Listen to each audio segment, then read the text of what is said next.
بسم اللہ الرحمن الرحیم۔ پڑوسیوں کے ساتھ اچھا برتاؤ کمال ایمان کی علامت ہے۔ پڑوسیوں کی دل شکنی سے بچتے رہو۔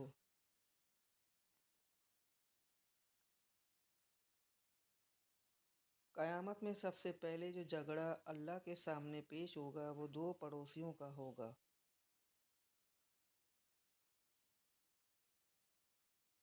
حلال لقمہ کھاتے رہو، اللہ دعا قبول کرے گا۔